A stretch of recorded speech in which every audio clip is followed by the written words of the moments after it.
Dear Max FM. Dear Max FM with DJ Chili. Hayaan niyo akong ibahagi ang kwentong ito. Kwentong kapupulutan ng aral, kahit maramdaman ng iba na corny na. 25 years old ako. No boyfriend since birth. Ika nga nila, sayang daw ang ganda ko. Dahil walang pumapatol. Alam ko rin naman kung bakit. Masyado yata akong choosy sa mga lalaki. Every time na may makikipagkilalang lalaki sa akin, hi, hello lang. Tapos na. Wala nang kasunod. I don't care if mati-discourage sila. Hindi ko rin naman kasi talaga alam kung paano mag-entertain ng boys. Dear Max FM.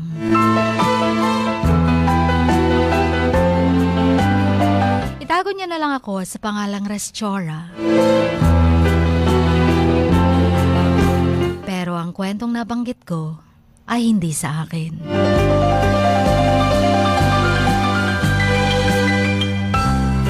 Nagtatrabaho ako sa isang government office. Professional, maayos naman magdala ng damit, responsable sa buhay. Complete package na kumbaga.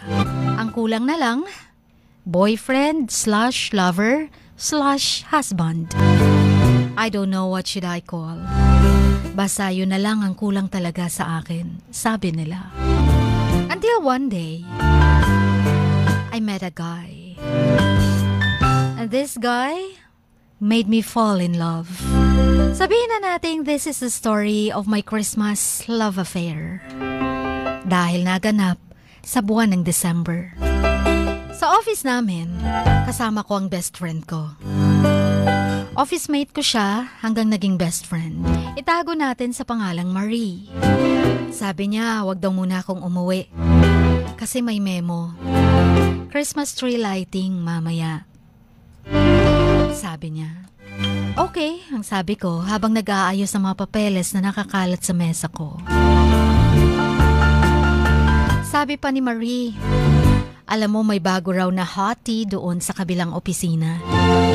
Hottie talaga? Di ba dapat bagong employee? Si Marie talaga. Tapos nakikinig lang ako sa kwento niya. Sabi niya, national paid yun te.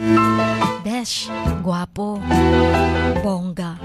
Grabe yung dimples, wagas. Tapos pag ngumiti, oh my goodness, nakakatunaw talaga. Ay sabi ko pa, o sige, bigay nyo na sa kanya, Lord. Kay Marie. Sobra ko makapag-describe ah. Sabi ko pa kay Marie, kulang na lang yata kagatin mo eh. Kasi naman, napakagatlabi pa siya. Pagkatapos i-describe ng bonggang-bongga ang bagong employee na sinasabi niya. Sabi niya pa kapag nakita mo siya, ganito din ang magiging reaction mo. Pero napailing na lang ako sa sinabi niya na nakatawa. Kinagabihan nga, nagliwanag ang buong munisipyo. Patapos ang countdown. Nagsiilawan ng malaking Christmas tree at mga Christmas decors. Si Marie, nagkayakapan kami. Nagkabatian ng Merry Christmas. Naging best friend ko siya since I worked in the government. Halos sabay nga rin kaming napasok sa munisipyo. Magkaedad din kami. Kaya nagkakasundo kami sa ibang bagay. Except sa boys. And then bigla siyang may tinuro sa akin. Ayan na siya. Yung hottie. Parang kinikilig na di mawalang napakalapad ng ngiti niya. Tapos sa likod ko, biglang hi, pagkatabi lang yata tayo ng department. Sabi ko pa, wow, sarap naman sa tenga ng boses. Kahit panlalaki. Di ko naman nakikita ang mukha niya kasi nakatalikod ako, I'm sure. There's this handsome man behind that voice. Yun ang nasa isip ko. Tumingin ako sa nagmamayari ng boses na yun. And nakakautal nga ang gwapong mukha niya. Sa umpisa, parang masyado siyang gwapo para maging lalaki. Baka bading siya. Yun ang naisip ko. Tapos nagpakilala siya. Pero itago na lang natin siya sa pangalang Romnick. Gusto niya makipag-shake hands sa akin. Pero si Marie ang nag-grab nung hands niya. Without hesitation, nakipag-handshake. Para siyang na-starstruck sa isang artista. But I cannot deny that he's like an actor. Kasi he's really a good-looking guy. Ay naman, pinupuri ko na yata siya. Nagka-crush na ba ako sa kanya? Sabi ko, hindi naman ako mahilig pumuri ng mga lalaki. Ngayon lang.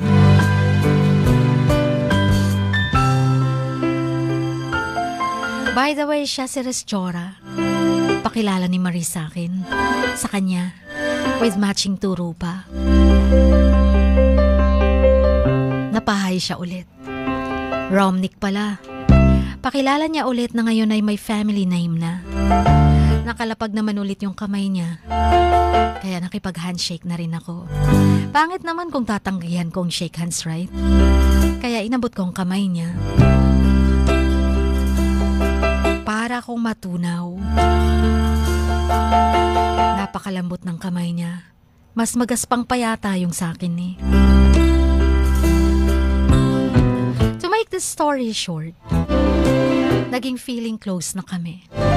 Sabi ko sa kanya, pwede bang wag mo nang lagyan ng Miss yung pangalan ko? It sounds so, it sucks na. I'm not the typical good girl. I have my dirty little attitude sometimes. Ang sabi ko sa kanya. Kasi nagkamabutihan na ang pag-uusap namin. Sabi niya, at sabi nila, they said that I have a strong personality. Di ka ba nagtataka why? You'll find it later. Ang sabi ko kay Romnick. Later? Parang may later pa. So ibig sabihin gusto ko siyang makita ulit? Feeling close nga talaga. After that night, nagsiuwian na kami.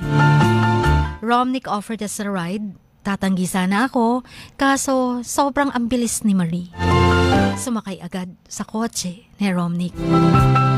Yes, Jean, may kotse siya. Mayaman. Halata naman sa kilos niya.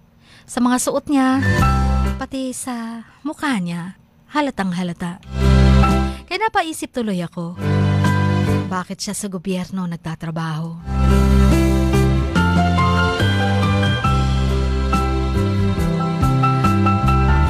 And then habang nakasakay na kami, pauwi, interview portion na yata ang nangyari.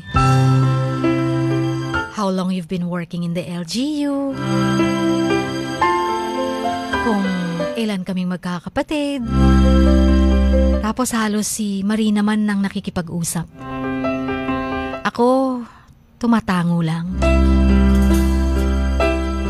Hanggang sa bumaba na si Marie. Nauna kasi ang bahay nila kaysa sa amin. Pero walking distance lang naman ang sa kanila.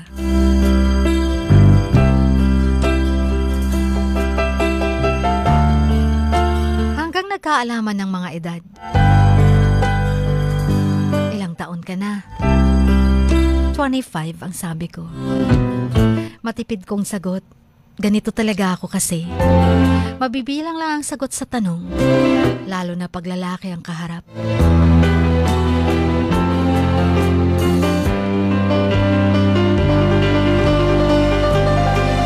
Hanggang sa nagtanong siyang bigla, may boyfriend? Tiningnan ko siya at sumagot ng wala.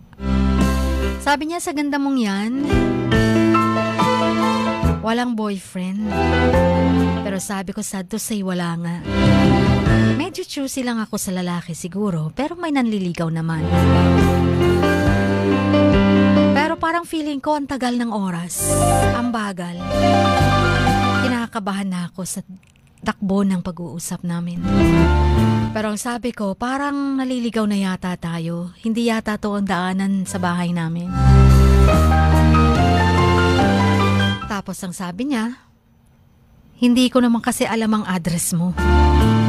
Hindi mo pa nasasabi saan ka nakatira. Ayun naman pala, sobra akong napahiya. Akala ko ililigaw niya na ako. Akala ko may balak siyang masama. Sabi niya na natatawa. Parang napagkamalan mo yata akong rapist ha. Sabi ko nga, nakakahiya lang talaga. Kaya nag-sorry ako. Lumipas pa ang mga araw. Sa buwan ng Disyembre, naging magkalapit kami. Laging nagkakasamang magmerienda. Sometimes during lunchtime, nakikita din kami. Hanggang sa nararamdaman kong iba na to. May mga inaabot na siya sa aking mga roses. May pasorpresa sa mesa ko ng mga imported chocolates. Kinukuha ko naman, sayang kaya. Sabi ni Marie, sagutin mo na kasi. Sabi ko, paano ko naman sasagutin? Hindi naman nagsasabi. Ayokong mag-assume, mag-conclude sa mga flowers lang and chocolates. To make the long story short, nanligaw siya sa akin. Pero ako, dahil hindi pa nga nagkaka-boyfriend, nagpa-hard to get ako. Sabi ko, bagong taon, sasagutin ko na siya. December 31. Biglang nawalan ng balita kay Romnick. Ang huling sabi niya, magbabakasyon lang siya saglit ng 3 days sa probinsya nila. Tapos babalik agad. Pero that night, sa TV lang ako nakatutok habang iniisip siya. Sinusubaybayan ang mga balita. Nalaman ko na lang, kasama pala siya sa mga pasahero ng eroplano na nawalan ng kontrol at bumagsak sa dagat malapit sa Cebu. Tinatayang nasa 100 na pasahero ang sakay nito. Tapos naka-flash sa TV screen ang mga pangalan ng pasahero. At nakita ko nga ang pangalan niya. Sobra akong nanginig. Sabi ko, hindi, baka mali lang sila ng impormasyon. Hindi talaga pwede nakasama si Romnick doon. Doon ako napahagulhol. Totoo nga ang nangyayari. Hindi ko alam kung buhay pa o patay na siya. Niisip ko, sana makita ko mukha ni Romnick. Naligtas siya. Tapos nakangiti. Tapos sasabihin, tatawagan ako na okay lang siya. Buhay siya. Nakasurvive siya. Tapos hindi ko na naman mapigilan ang luha ko.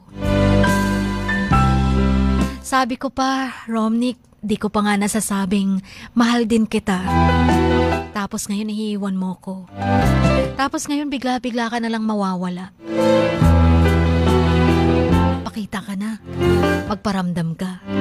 Bumalik ka dito sa akin. Sasagutin na kita. Sana hanggat di pa natatapos ang Pasko, dumating ka.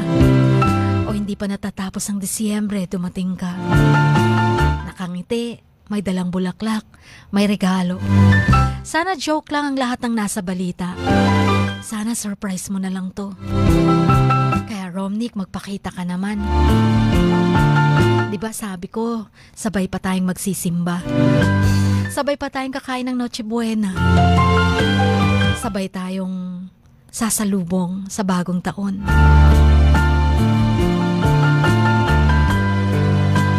Makorek ko lang pala, umabot na ng December 31, wala pa ring balita sa kanya. Magno-New Year na nun. Naglalakad ako. Hindi ko alam saan patutungo. na-realize na medyo malayo na rin palang nilakad ko. Ganito ba talaga pag wala ka sa sarili? Malalim ang iniisip. Tapos, tumingala ako sa langit at kitang-kita ko yung mga clouds. Kinakausap ko. Asan ka na ba, Romnick? Magparamdam ka na.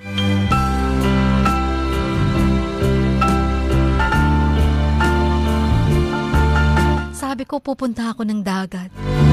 Baka makita ako siya na nakaahon. Baka nakasurvive somewhere. Sabi ko pa, Lord, ang daya mo naman. Kinuha mo kagad siya sa akin. Siya pa naman ang magiging first boyfriend ko sana. Siya ang first love ko.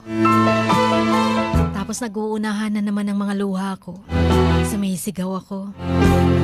Lumutang ka na sa dagat, Romnick. Naghihintay ako sa'yo. Sige lang ako iyak, Chin, for how many days? Sabi nila, pag mawala pang mga balita sa susunod na taon, hagulhol lang ako ng hagulhol. Romney, kung nasan ka man ngayon, bumalik ka na. Maghihintay ako, araw-araw. Hanggang sa susunod na Pasko, hanggang sa susunod na bagong taon, hihintayin kita. Chin, sabi ko nga, ako si Rasyora. Hindi ko to kwento. Pero ako ang bida sa kwentong ito. Dahil ganun din ang nangyari sa kwento ng love story ko. Hindi ko kasi ma-express sa sarili ko. Kaya sa pamamagitan ng kwentong ito, ganun din ang pakiramdam ko. 25 years old ulit.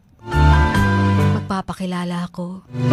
At hanggang ngayon, ang first love ko ay hindi pa rin nagpapakita at naniniwala akong buhay pa siya hanggang ngayon. Pasensya na sa kahabaan ng kwento. Hanggang dito na lamang ang inyong kamax. Always, Rasyora. A few moments later. We're now at the second hour. Napakahaba ng sulat ni Rasyora. Pero hindi niya nga daw kwento, di ba? So parang hindi niya lang pala ma-express yung kwento niya kung paano isusulat. So sa pamamagitan ng kwentong ibinahagi niya, saan man yun galing, doon, yun ang gusto niyang sabihin. Hanggang ngayon, naghihintay pa rin ang puso niya. Hanggang ngayon, parang yung first love niya na hindi man lang natugunan, hindi man lang na-express na mahal niya, tapos bigla na lang nawala, tapos walang balita. Hindi alam kung patay o buhay pa. Pero hanggang ngayon gusto niyang maghintay kahit sa susunod pang Pasko, sa susunod pang bagong taon. Parang napakalungkot lang isipin. Kapag puso kasi ang diba, hindi mo masasabi, ay okay lang yan, move on ka na. Pero pag ikaw nandun, puso mo ang na-involve, napakahirap mag-move on. Diba?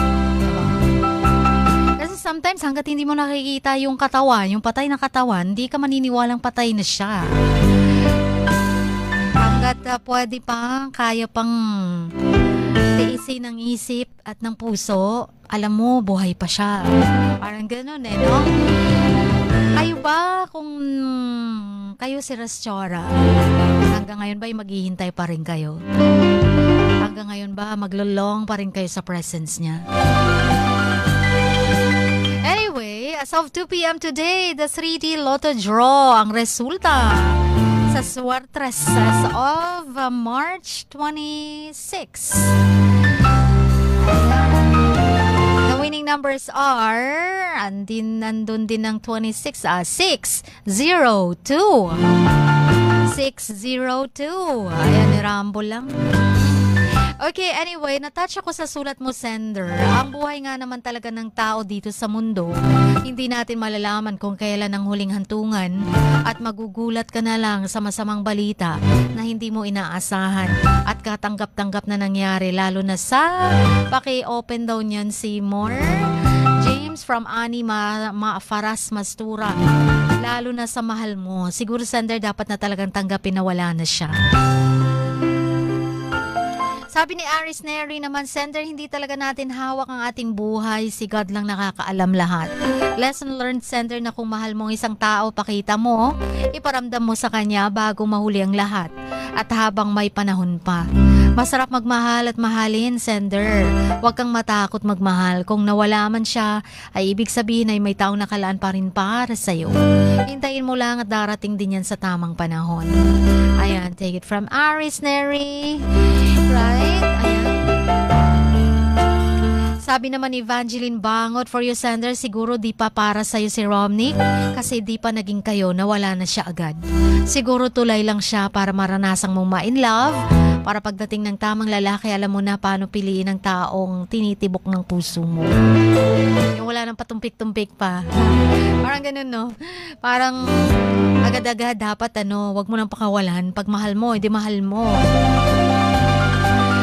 Sabi naman ni Ernie Batoy Lagalcan, first time. Hi, Ernie Lagatoy. Ayun.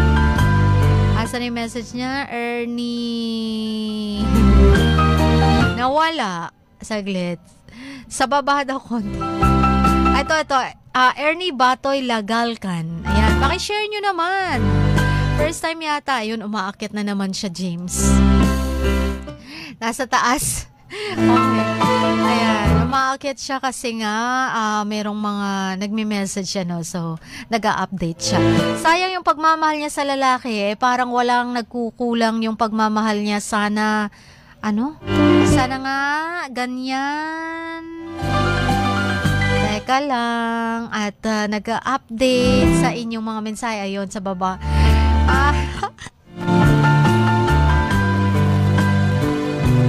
Wala, tinutokso yata si James. Tuwing inaakyat ni James nawawala. Okay. Hindi ko matapos basta. Sana ganyan din ang mga ibang girls kasi todo siyang magmahal. Ayaw, natapos din, Ernie. Oh, habang umaakyat ng umaakyat, nag-a-update ng nag-a-update. Refresh. Okay.